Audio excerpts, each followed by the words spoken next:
Bago tayo magtungo sa ating mga talakayan, hingi muna tayo ng update sa Bureau of Internal Revenue mula kay Comjun. Commissioner, una po sa lahat, ano po yung detalye ng Revenue Regulation Number 22-2025 na may kaugnayan sa pera o ang Personal Equity and Retirement Account o yun nga yung pera? Well, ang layunin ng Revenue Regulations Number 22-2025 na ipatupad ang Section 9 ng Republic Act Number 12214 o ang Capital Markets Efficiency Promotion Act or CMEPA, kung saan ito binibigyan ng karagdagang allowable deduction sa ilalim ng Section 34 ng Tax Code.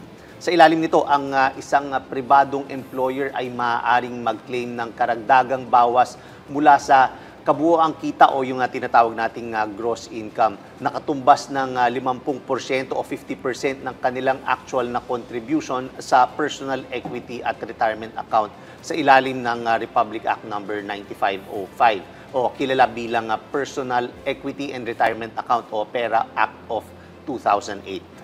So kung pwede nyo bang ipaliwanag yung process para doon sa mga gustong mag-avail nitong tax incentive sa ilalim ng pera? Ano po yung mga requirements at saka mga kailangang isubmit at sino-sino po ba yung mga qualified na mag-avail? Yes, simple lang proseso. No? Unang-una, magbukas ng pera account sa isang accredited pera administrator tulad ng bangko, investment company o insurance company. Pangalawa, mag-contribute ayon sa itinakdang limitation ng batas. Ito yung maximum na 200,000 kada taon para sa local workers at 400,000 pesos naman para sa mga OFWs. Pangatlo, employers na nais mag-ambag para sa kanilang empleyado ay kailangan magbigay ng record ng actual na contribution na may certification mula sa pera administrator.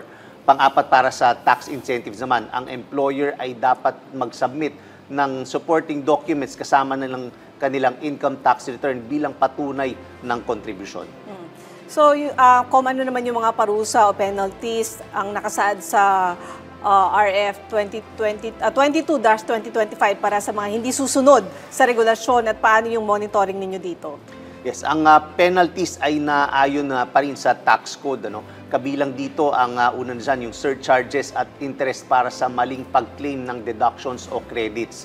Pangalawa, yung compromise penalty kung mapapatunayang may non-compliance o misrepresentation at sa kaso ng pera administrators, maaari silang patawan ng parusa o mawalan ng accreditation kung hindi susunod sa reporting at compliance requirements.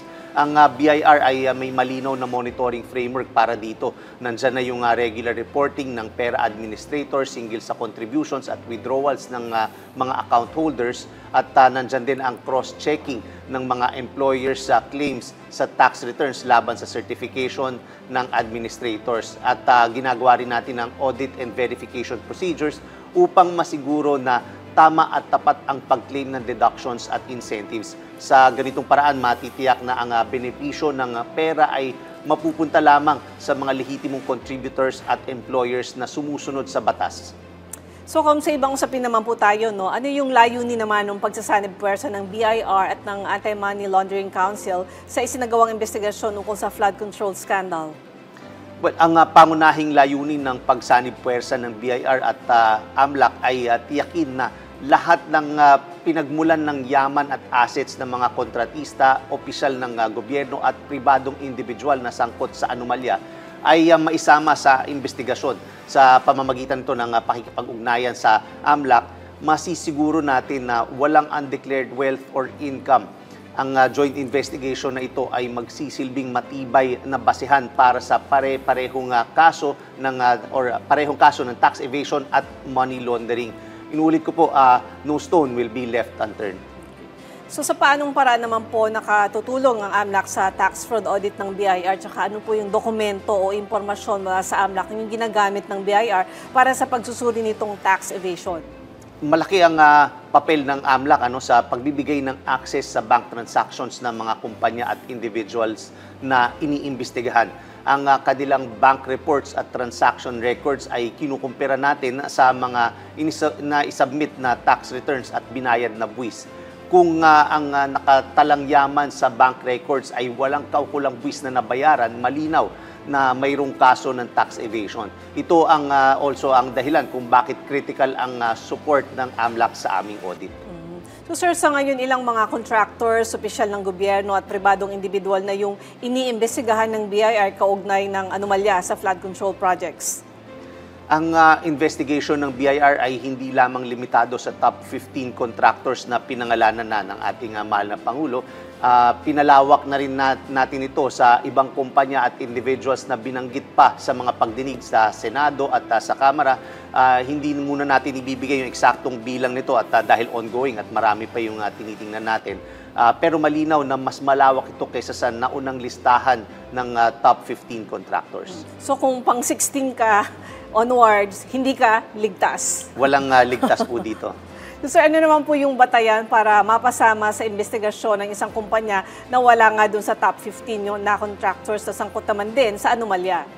Ang batayan natin ay yung findings mula din sa Senate at sa House hearings. Gayon din yung mga karagdagang impormasyon na nakukuha natin sa DPWH, sa COA at iba pang mga ahensya. May mga kumpanyang hindi kabilang sa top 15 pero lumabas ang pangalan sa mga ghost projects o anomalous transactions. Kaya hindi lamang kami nakatutok sa ilang kumpanya. Lahat ng may indikasyon ng paglabag ay aming sisilipin dito. So kung halimbawa wala nga sila sa top 15, di ba meron doon yung pag-aari ng Diskaya kung ilan sila na sama-sama silang nagbibidding para kung sino man yung mapili, at least sa kanila pa rin. Pero meron kaya doon, sir, na wala siya sa top 15, nandun siya sa ika-20th or basta nasa listahan sila na pag-aari pa rin itong mga nasa top 15. Yes, tinitingnan din natin yan. Also, ang kasama dyan, yung mga ka-joint venture nila. Lahat tinitingnan natin, lahat ng mga nakilahok dito at makita natin yung mga listahan ng especially sa ghost projects dahil hiningi na rin natin ito sa DPWH. Kasi iba, dami names lang din ng mga kamag-anak nila. Yes, tama po. Sir, para naman sa kaalaman ng ating mga kababayan, ano yung mga posibleng parusa sa mga mapapatunayang lumabag sa batas sa usapin ng tax evasion at money laundering? Ang tax evasion ay may mabigat na parusa, no? Kasama dito ang parusang pagkakakulong kung mapatunayan na naglabag sa batas at yung pagbabayad ng kaukulang buwis na kasama dito ang penalties at surcharge.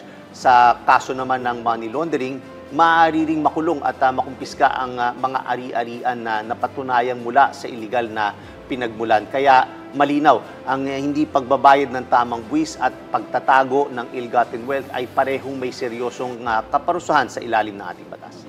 So kaugnay niyan, sir, naghain kayo ng kahapon ng patong-patong na reklamo laban sa mag-asawang kontratista na sina Sara at Curly Diskaya. Ano yung mga naging paglabag nila?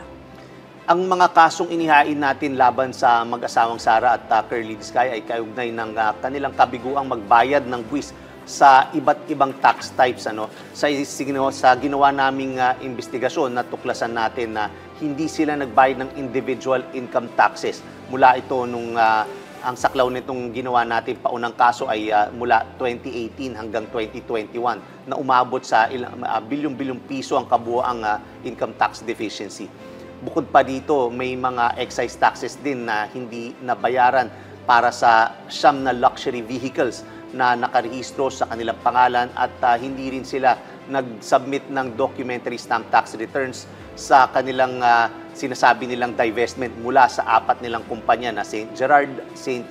Timothy, St. Matthew at Alpha and Omega Construction. Ibig sabihin nito ay wala silang naitalang pagbabayad ng DST para maipatupad ang kanilang sinasabing paglilipat ng shares. Kaya't malinaw na hindi sila tunay na nag-divest dahil nananatili silang beneficial owners ng mga kumpanyang ito. Sa kabuuan, ang kanilang assessed total tax liabilities ay mahigit 7.1 billion pesos.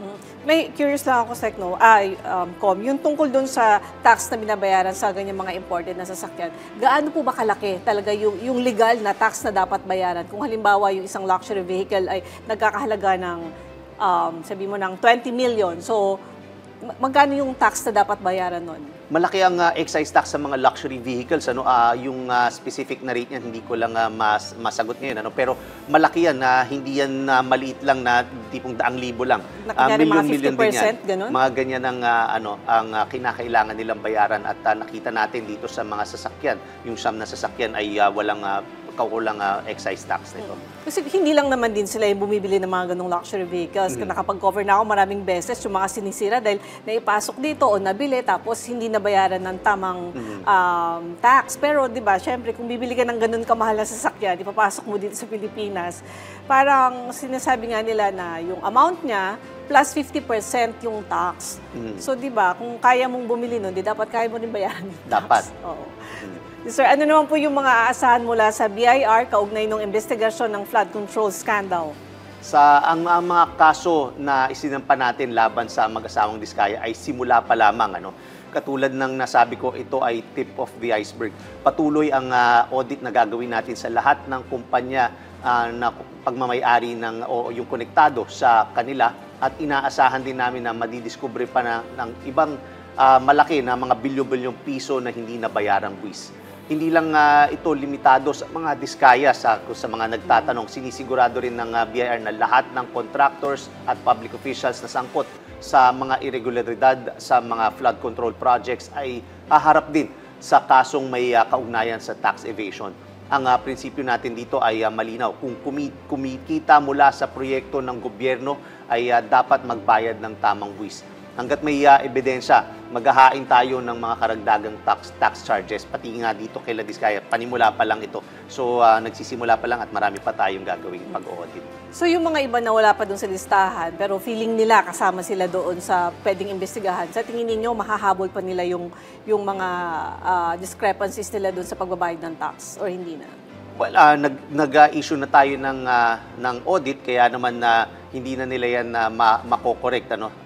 Bayaran nila pagka depende na sa magiging resulta ng ating audit procedures. Okay, sir, sa iba pang usapin uli, naglabas po kayo ng kautusan para sa extension ng pag-file ng tax returns at tax payments sa ilang lugar na apektado ng malakas na lindol sa Cebu. Ano yung layunin nito at ano yung mga lugar o RDO ang kabilang dito? Ang pangunahing layunin ng kautosan natin ay bigyan ng sapat na panahon ng ating mga taxpayers at BIR personnel sa Cebu na naapektuhan ng malakas na lindol noong September 30, 2025 para din makapag-file at makapagbayad ng kanilang mga buwis at may submit ang mga iba pang kinakailangan dokumento nang hindi nadadagdagan ang kanilang pasanin. Sako po ng extension na ito ang mga taxpayers at business establishments sa ilalim ng Revenue District Office na 80, Mandaue City, RDO 81, Cebu City, RDO 82, Cebu City South, RDO 83, Talisay City, at RDO 123 or yung Large Taxpayers Division Cebu. Kasama ang kanilang authorized agent banks. Okay. Sir, ano naman po yung ibang detalye sa kautusan na ito? Ayon dito sa pinalabas natin na Revenue Memorandum Circular number 88-2025, lahat ng tax obligations na dapat bayaran o i-file sa loob ng buwan ng October ay maaari nang ihabol hanggang October 31, 2025 ng walang penalties, surcharge o interest basta maipasa o mabayaran sa loob ng extended period. So, nakasaad din sa circular yung kumpletong listahan ng mga BIR forms at returns na sakop ng extension para maging gabay ito, sir, no? Yes. Opo, para mas malinaw sa kanila at makita nila, kasama rin dyan yung mga authorized agent banks.